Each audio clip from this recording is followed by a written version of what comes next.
मंगल भवन अमंगलहारी, उमा सहित जय जपत पुरारी। सुमिर शिवा शिव पाई पसाऊं, बरनऊं रामचरित चित चाऊं। पानी ग्रहण जब कीन महेशा, यह तब सकल सुरेशा। हरि रामचरित सब आए, प्रेम पुलक लोचन जल छाए। पवन सुकाज कठिन जग माही, जो नहीं होई तात तुम पाही। राम काज लगी तब अवतारा, सुनता ही भयउ पर्वतारा। हे महादेव, इस जगत बाबा, इस जीवन बाबा, न कोई कार्य कठिन नहीं, कोई कार्य संभव नहीं है। सारे कार्य सरल और संभव हो जाते हैं बाबा, अगर आपकी कृपा हो जाए।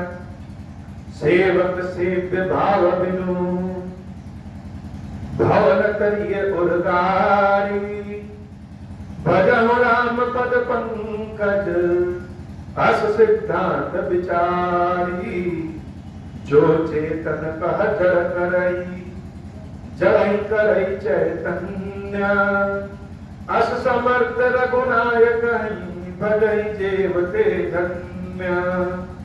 मंगल भवन अमंगलहारी, उमा सहित जय जपत पुरारी। बहुत अद्भुत संवाद चलता है गरुड़ जी महाराज और काकभुजुंडी जी महाराज के बीच में।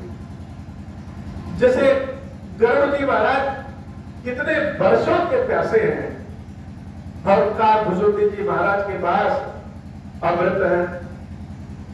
अब अनेक प्रश्न पूछा। पहले तो भगवान की कथा सुने और कथा सुनने के बाद गरुड़ जी महाराज काकभुजुंडी जी से पूछे कि हे महाराज, यह बताइए कि ज्ञान और भक्ति में अंतर क्या है। कल हम लोग इसी विषय पे कथा सुन रहे थे कि ज्ञान और भक्ति में अंतर क्या है। यह प्रश्न बहुतों ने पूछा और बहुतों ने बताया। काकभुजुंडी जी महाराज ने कहा, हे गरुड़, यह अकथ कहानी हर पीढ़ी में हर समय लोग पूछते हैं और आगे भी पूछते हैं। तो जैसे ज्ञान के बारे में काकभुजुंडी जी महाराज ने बताया कि ज्ञान पुरुष स्वरूप में, अब पुरुष का शरीर साधारण रूप से थोड़ा सबल होता है और भक्ति नारी स्वरूप। तो यद्यपि ज्ञान प्रबल है, लेकिन ज्ञान, शुद्ध ज्ञान भगवान को अपना अंतिम लक्ष्य समझता है और भगवान भक्ति को अपना प्रथम भाव समझता है। तो ज्ञान की तुलना दीपक के प्रकाश से काकभुजुंडी जी महाराज ने किया कि अगर हमें शुद्ध दीपक का प्रकाश चाहिए तो दीपक के प्रकाश के लिए घी, दिया और बाती। घी कैसा? घी एकदम शुद्ध हो, निर्मल हो। उसके लिए हमको गाय पालना पड़ेगा। गाय पालने के बाद उसको हरा चारा खिलाना पड़ेगा। हरा चारा खिलाने के बाद जब उसका बछड़ा हो जाएगा तो वह बछड़े के भाव से अपने अंदर दूध लाएगी और फिर उसके पैर को विश्वास रूपी रस्सी से बांधकर ऐसा व्यक्ति, अहिर, अहिर किसको कहते हैं? अहिर का मतलब जो दूध का काम करे। जाति के रूप में भी हम अहिर का नाम लेते हैं, लेकिन अहिर का मतलब होता है जिसके मन में छल कपट न हो। तो बिना छल कपट वाले मन से जब गाय को धोएंगे और धोने के बाद उसको आग पे औटेंगे, औटने के बाद ठंडा करेंगे, फिर उसमें जामन डालेंगे और दही जब बन जाएगा तो उसको मथनी से मथेंगे। मथनी से मथने के बाद उसमें मक्खन निकलेगा और उससे फिर घी निकलेगा। उधर कपास रूपी बाती जो सतो धर्म, रजो धर्म, तमो धर्म, तीनों गुणों से युक्त होकर के, और फिर आता है दिया, जो हमारा विश्वास है, श्रद्धा है, वह श्रद्धा रूपी दिया में जब वह घी और बाती डाल करके जलाएंगे तब वह ज्ञान रूपी दीपक प्रकाश में रहे।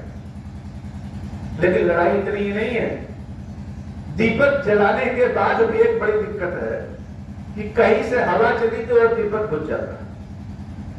तो कब दीपक बुझ जाए कोई नहीं जानता। और भक्ति क्या है? भक्ति की तुलना भुसुंडी जी महाराज प्रकाश मणि से करते हैं कि जैसे मणि हो गई, तब मणि अगर हमको प्राप्त हो जाए तो कितना भी आंधी तूफान चले, मणि के बुझने की कोई दिक्कत नहीं, इतनी बड़ी प्रक्रिया घी आदि चाहिए नहीं। तो हे करुण जी, सेवक सेव्य भाव दे। सेवक के मन में जब तक यह भाव नहीं आएगा कि मैं सेवक हूं और मेरे स्वामी सेव्य है, अर्थात भगवान ही मेरे स्वामी है, तब तक चाहे कितना भी उपाय लगा लीजिए, इस जीवन मरण के चक्र से छुटकारा नहीं मिल सकता। और ईश्वर क्या है? ईश्वर वह है जो चेतन का जड़ करे, जो चैतन्य को जड़ कर दे और जड़ को चैतन्य कर दे, वही ईश्वर है। और प्रभु श्री राम इसमें समर्थ है। अर्थात राम जी चैतन्य को जड़ और जड़ को चैतन्य कर सकते हैं।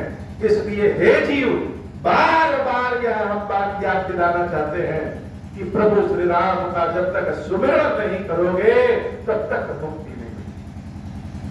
तो ज्ञान के बारे में तो हमने बता दिया गरुड़ जी, अब भक्ति के बारे में सुन लीजिए। परम प्रकाश रूप दिन राती, नहीं कछु चाहे दिया धृतवाती। भक्ति क्या है? भक्ति तो एक मणि है जो हमेशा प्रकाशित रहे। मणि तो हमेशा प्रकाशित रहेगी, और इसके लिए दिया घी बाती की आवश्यकता नहीं। ज्ञान के लिए बहुत कार्यक्रम की आवश्यकता होती है। भक्ति के अंदर तो भाव उत्पन्न हो गया कि मैं सेवक और तुम स्वामी, और किसी चीज की आवश्यकता ही नहीं। मोह दरिद्र निकट नहीं आवा, लोभ बात नहीं ताहि बुझावा। भक्ति रूपी मणि जब प्रकाशित होगी तो मोह और दरिद्रता पास नहीं आता। कभी भी लालच का, अधर्म का, पाप का कोई ऐसा हवा नहीं चलता जिससे दीपक हमारा बुझ जाए। प्रबल अविद्या तब मिटी जाए। यह अंधकार क्या है? यह अंधकार प्रबल अविद्या। मणि के प्रकाश से घनघोर अंधकार भी मिट जाता है, अविद्या रूपी अंधकार भी मिट जाता है। हार ही सकल सलभ समुदाय, खलकामादि निकट नहीं जाही, बस ही भक्ति जाके उर्माही। जिसके हृदय में यह भक्ति रूपी मणि स्थापित हो गई, उसको फिर किसी बात की चिंता है, किसी भी चीज से भय नहीं, कहीं भी कोई डर नहीं। गर्भ सुधा सम अरिहित होई, तेहि मति विष्णु सुख पावन कोई। विष ही उस भक्ति रूपी अमृत के सामने, उसके प्रभाव से विष ही अमृत हो जाता है। गर्भ सुधा सम अरिहित होई, शत्रु भी मित्र हो जाता है। तेहि मति विष्णु सुख पावन कोई। उस मणि के बिना कोई सुखी नहीं रह सकता। कलयुग में बगैर भगवान की भक्ति के कोई सुखी नहीं रह सकता। व्यापही मानस रोगन भारी, जिनके बस सब जीव दुखारी। इस कलयुग में मानस रोग हो, शारीरिक व्याधि हो चाहे ना हो, लेकिन मन से बहुत लोग दुखी होते। लोग कहते हैं भूत आ गया, पिशाच आ गया, या मन का जो वहम है यही भूत पिशाच। बहुत सारे ऐसे दुख होते हैं जो हमारे पास होता ही नहीं है, लेकिन फिर भी हम सोच सोच के दुखी होते हैं। बहुत सारे दुखी इस कलयुग में 90% ऐसे दुख हैं जो दुख है ही नहीं, लेकिन हमारे मन में रोग होने के कारण वह दुख ही दुख होता है। तो भक्ति की मणि जिसके पास आ जाती है उसको मानस रोग भी नहीं होता है। व्यापहि मानस रोग न भारी, जिनके बस सब जीव दुखारी। राम भगति मणि गुर बस जाके, दुख लवलेश न सपने होता के। चतुर शिरोमणि तेई जत माही, जेवनि लागी सुचतन कराही। सुमति जतपि प्रगट जग आई, राम कृपा बिदु नहीं को लहरी। भक्ति रूपी मणि है का मिले का। अगर यह भक्ति रूपी मणि इतना भरोसेमंद है, इतना काम करने वाली है कि यह मिल जाए तो कलयुग में कहीं कोई दिक्कत है ना।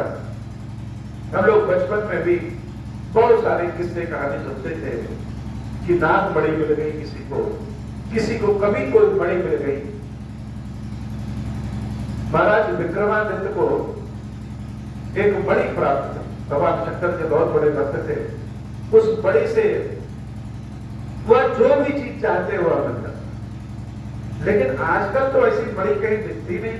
किससे कहानियों में तो है कि बड़ी किसी के पास मिल गई तो बड़ी शक्तिशाली होगी। तो वह बड़ी मिलेगी कहां? भुसुंडी जी महाराज कहते हैं गरुड़ जी, कलयुग में भक्ति रूपी मणि संसार में हर जगह है। तो दिखती क्यों नहीं है? जब तक राम जी की कृपा नहीं होगी तब तक वह मणि दिखेगी।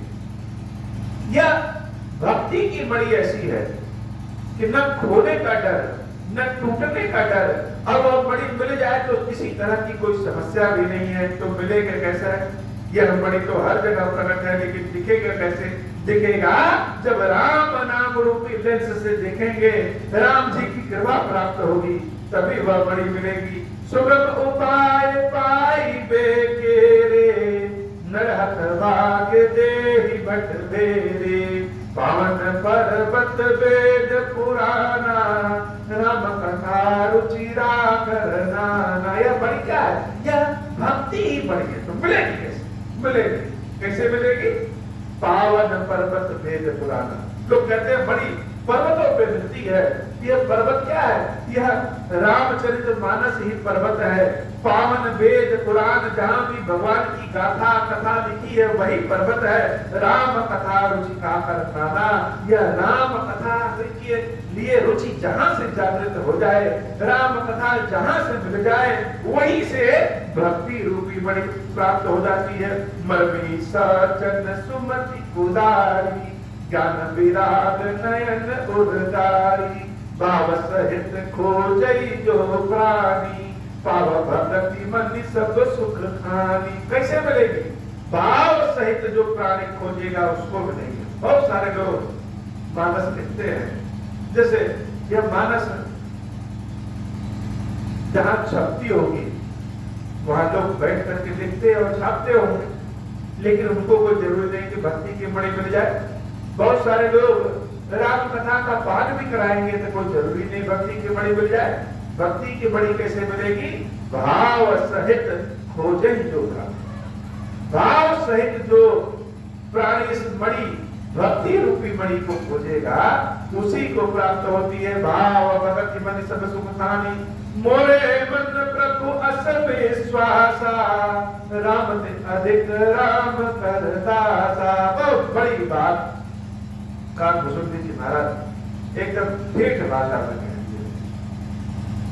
भुसुंडी जी कहते हैं, हे गरुड़ जी, लोग माने या ना माने, कहें या ना कहें, लेकिन मेरे मन में ऐसा विश्वास है कि राम से भी अधिक बड़े राम के दास हैं। बहुत बड़ी बात है। श्री हनुमान जी महाराज के समक्ष कोई प्रार्थी, कोई याची जब अपनी विनती, अपनी प्रार्थना करता है तो जरूर पूरे होते। राम जी के समक्ष हमारी प्रार्थना पहुंच पाए या ना पहुंच पाए, लेकिन राम जी के दास श्री हनुमान जी महाराज के समक्ष अगर कोई प्रार्थना करिए तो वह निश्चित रूप से हनुमान जी महाराज सुनते हैं। और यह बात भुसुंडी जी महाराज भी कहते हैं कि राम से अधिक बड़े अर्थात भक्ति की मणि जो प्राप्त करते हैं। इनके कहने का मतलब यह नहीं है कि राम जी को छोड़ करके उनके भक्तों की पूजा सेवा करें।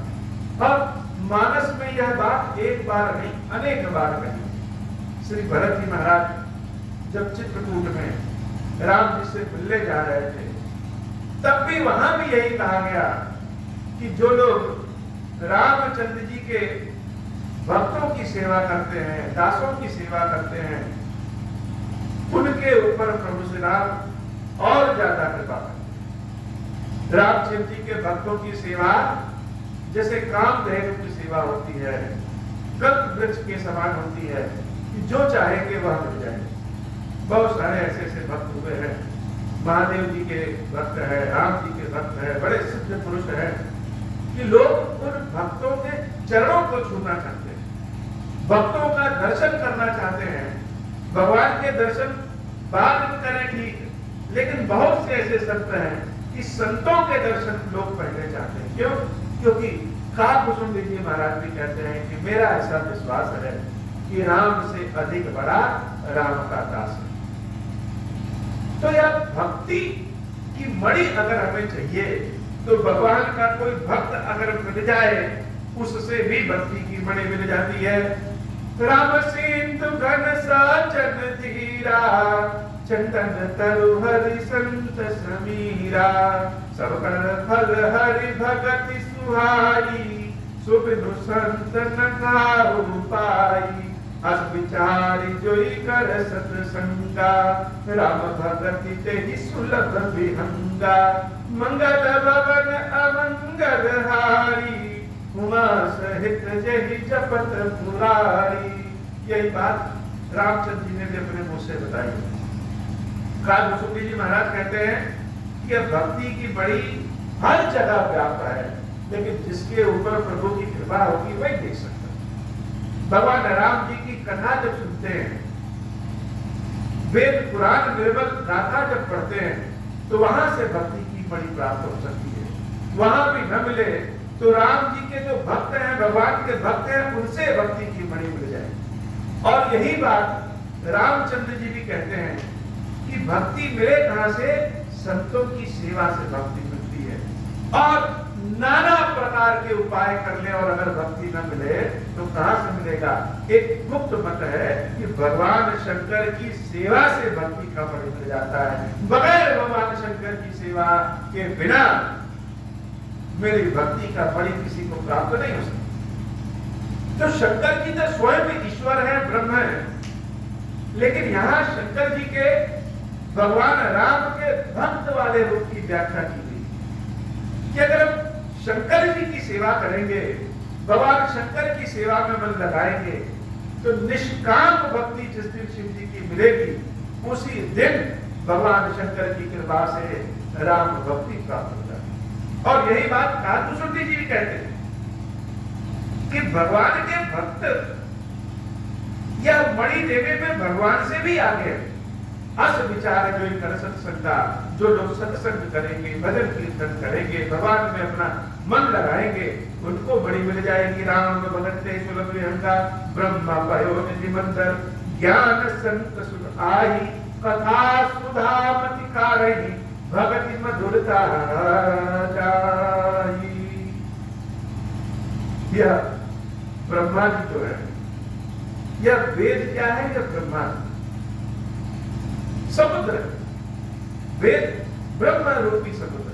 अब समुद्र का पानी कैसा होगा? खारा होगा। हम समुद्र के पानी में स्नान तो कर सकते हैं, लेकिन अगर उसको पीने की बात आ जाए तो पी नहीं सकते। तो समुद्र का पानी जब सूर्य के प्रकाश से वाष्पित होकर के बादल बन जाता है, और बादल बनकर के जब बरस जाता है, वह जो जल नदियों में बरसता है, धरती पे बरसता है, जहां भी बरसे, उस जल को हम अगर इकट्ठा कर रहे हैं तो उसको पी सकते। यह वेद पुराण, यह कथा गाथा ऐसा नहीं है कि सब जो भी चाहे उठाए और पढ़ ले, ऐसा काकुसुंड जी महाराज कहते हो।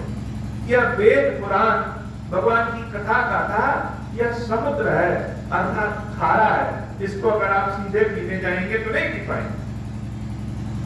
तो कथावाचक क्या करते हैं, भगवान के भक्त क्या करते हैं, भगवान के सेवक क्या करते हैं कि इसी समुद्र रूपी जल को मेघ बना करके फिर से जब बरसाते हैं और वह जो जल गिरता है उसका पान करते हैं। तो जब एक संत, एक भगवान का भक्त भगवान की कथा को अपने मुंह से कहता है तो साधारण लोगों को समझ में आता है। इसलिए भगवान के भक्तों की भक्ति सेवा भगवान की भक्ति का बड़ी अवश्य प्राप्त करवा देती है। कथा सुधा मति कालहि भगति मनोरथा जाय, विरत चरक अस ज्ञान मद दो मोहर कुमारी, जय पाए सो हरि भगत देखु खगेश विचारी। तो अपने बात से मुसुंदेव जी महाराज ने बता दिया कि ज्ञान दीपक का प्रकाश है और दीपक के प्रकाश के लिए दीपक बाती और घी की आवश्यकता होती है, जो कि बहुत समस्या से बहुत मेहनत करके मिलती है।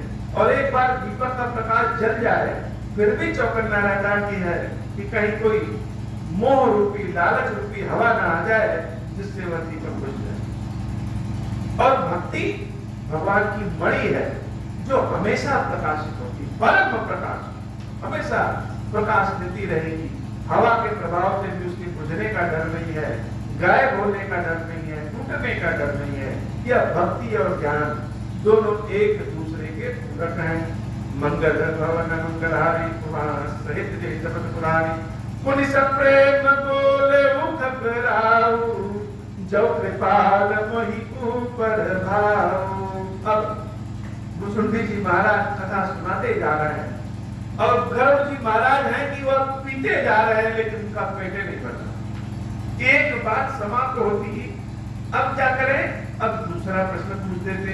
गरुड़ जी महाराज ने बड़े ही प्रसन्नचित्त भाव में आकर के मुसुंडी जी महाराज से कहा कि एक विनती और है कि यह बताइए, नाथ मोहि निज सेवक जानी, सात प्रश्न मम कहूं बखानी। 7 प्रश्न मैं आपसे पूछ रहा हूं। पहला तो पूछा ज्ञान भक्ति में अंतर कैसा, उसका विस्तृत वर्णन मुसुंडी जी महाराज ने किया। गरुड़ जी महाराज प्रसन्न होकर के उनसे पूछ रहे हैं कि मेरे 7 प्रश्न और है, तो उन 7 प्रश्न का उत्तर हमको दे दीजिए, तब जाकर के शांति मिली। प्रश्न क्या है? प्रथम ही कहूं नाथ मति धीरा। पहला प्रश्न सब ते दुर्लभ पवन शरीरा। पहला प्रश्न यह है कि हे मुसुंडी जी महाराज, यह बताइए कि कौन सा शरीर सबसे दुर्लभ है? बड़ दुख कवन कवन सुख भारी। कौन सा दुख सबसे बड़ा है, कौन सा सुख सबसे अच्छा है? सो संक्षेप कहूं विचारी, संत असंत मरब तुम जाना, दिन कर सहज स्वभाव बखाना। संत और असंतों में भेद कैसा है, उनका स्वभाव कैसा? तो पहला प्रश्न, शरीर कौन सा सबसे उत्तम होता है, दुर्लभ होता है? दूसरा प्रश्न, कौन सा दुख सबसे भारी, कौन सा सुख सबसे अच्छा होता है? तीसरा प्रश्न कि संत और असंत की परिभाषा क्या है, दोनों में भेद कैसा है? कवन पुण्य सुख विदित विशाला, कहूं कवन अग परम कराला। अब सबसे बड़ा पुण्य कौन सा है और सबसे बड़ा पाप कौन सा है? मानस रोग कहूं समझाई, तुम सर्वज्ञ कृपा अधिकारी। यह मानस रोग क्या होता है उसके बारे में भी बताइए। सादर सुनो सादर अति प्रेमी, मैं संक्षेप कहूं यह नीति। तो पहला प्रश्न की सबसे दुर्लभ शरीर कौन है, दूसरा सबसे बड़ा दुख क्या है, तीसरा सबसे बड़ा सुख क्या है, चौथा संत और असंत में भेद कैसा है, उनका स्वभाव कैसा है, पांचवा सबसे बड़ा पुण्य कौन सा है, छठा सबसे बड़ा पाप कौन सा है, और सातवां यह मानस रोग क्या होता है। आपने बताया कि मणि के प्रभाव से, भक्ति की मणि के प्रभाव से मानस रोग नहीं होता। तो यह शरीर का रोग तो सुने थे, यह मन का रोग कौन सा रोग होता है यह भी बताइए। 7 प्रश्नों के उत्तर दीजिए। मुसुंडी जी महाराज गरुड़ जी महाराज के प्रश्नों को सुनकर के बड़ा आनंदित हुए। जैसे गरुड़ जी महाराज सुनना चाहते हैं वैसे ही मुसुंडी जी महाराज सुनाना चाहते हैं और कह रहे हैं, तात सुनहु सादर अति प्रीति, मैं संक्षेप कहूं यह नीति। बड़े प्रेम से भावों से यह बात सुनिएगा। संक्षेप में हम यह कहेंगे, इसका विस्तार तो बहुत बड़ा है लेकिन इसको बड़े प्रेम के भाव से सुनिएगा। नरतन सम नहीं कवन हूँ देही, जीव चराचर जाचक देही, मनुष्य के शरीर के समान संसार में और कोई दुर्लभ शरीर है ही नहीं। सारे चर अचर जीव आदि सब देवता के शरीर आदि सब भगवान से यह प्रार्थना करते हैं कि एक बार हमको मनुष्य का शरीर दिला दीजिए। ऐसा शरीर जिसको प्राप्त हुआ है उसका समझ लीजिए कि खजाना खुल गया है, और वह शरीर प्राप्त करने के बाद भी जो इसका मौका गवा देता है वह सबसे बड़ा समझ लीजिए कि मूर्ख व्यक्ति है या दुर्भाग्यशाली व्यक्ति। तो पहले प्रश्न का उत्तर, सबसे दुर्लभ शरीर मनुष्य का शरीर सबसे दुर्लभ होता है। नर तन सम नहीं कवन होते ही, जीव चराचर जाचत तेहि, नरक स्वर्ग अपवर्ग विशेषी, ज्ञान विराग भगति शुभ देनी, सो तनु धरि हरि भजहि न जे नर, होहि विषय रत मंद मंद तर, कांच किरीच बदले लेहि, करते डारी परस मनि देहि, नहीं दरिद्र सम दुख जग माही, संत मिलन सम सुख जग नाही। पहला प्रश्न का उत्तर कि मनुष्य का शरीर ही सबसे बड़ा दुर्लभ है। दूसरा प्रश्न, सबसे बड़ा दुख कौन सा है? तो सबसे बड़ा दुख दरिद्र होना, चाहे वह धन रूपी दरिद्र हो, चाहे वह मन रूपी दरिद्र हो, बुद्धि विचार रूपी दरिद्र हो, लेकिन सबसे बड़ा दुख कलयुग में दरिद्र होना ही होता है। और सबसे बड़ा सुख कौन सा है? संतों से मिलना, भक्तों से मिलना, यह सबसे बड़ा सुख है। सबसे बड़ा दुख दरिद्र होना और सबसे बड़ा सुख संत मिलन सम सुख जग नाही। संत के मिलने के समान संसार में और कोई सुख नहीं है। पर उपकार वचन बन खाया, संत सहज स्वभाव तराया। अब जैसे पूछा कि संत किसे कहते हैं, तो जो सदैव दूसरों के उपकार में लगा रहे वही संत। पर उपकार वचन मन खाया, संत सहज स्वभाव कतराया, संत सहाय दुख पर हित लागी, पर दुख हेतु असंत अभागी। संत क्या होते हैं? वह दूसरों के दुख को दूर करने के लिए अपना सुख भूल जाते हैं। और असंत अर्थात दुष्ट क्या होते हैं? वह अपने सुख के लिए दूसरों के दुख ढूंढ ढूंढ करके उनको देते हैं। भूर्ज तरु सब संत कृपाला, पर हित नहीं सह विपति विशाला, सन खल पर बंधन करई, खाल कराई विपति सही मरही, कर बिनु स्वार्थ पर उपकारी, अहिमूषक इव सुन गुरुगारी, पर संपदा विनाशी न साही, जिम ससी हति हिम उपल बिलाही, दुष्ट उदय जग आरती हेतु, जथा प्रसिद्ध अदम ग्रह केतु, संत उदय संतत सुखकारी, विश्व सुखद जिम इंदु तमारी, परम धर्म श्रुति विदित अहिंसा, पर निंदा सम अघन गरीसा। तो सबसे बड़ा दुर्लभ शरीर कौन? मानव का शरीर। सबसे बड़ा दुख कौन सा? दरिद्र होना। सबसे बड़ा सुख कौन सा? संतों से मिलना। संत किसे कहते हैं? जो दूसरों के दुख को दूर करने के लिए अपने सुख का भी त्याग करते वह संत है। और असंत किसे कहते हैं? जो सदैव अपने हित के लिए चेष्टा में रहे, दूसरों को दुख में डाल दे, वही असंत है। और परम धर्म श्रुति विदित अहिंसा, सबसे बड़ा धर्म कौन सा है? सबसे बड़ा धर्म अहिंसा का धर्म है। पर निंदा सम अघन गरीसा, सबसे बड़ा पाप कौन सा है? दूसरों की निंदा करना, यह सबसे बड़ा पाप। आजकल यह काम सबसे बड़ा है। लोगों का समय नहीं कटता तो दूसरों की बुराई, दूसरों की निंदा करना शुरू कर देते हैं।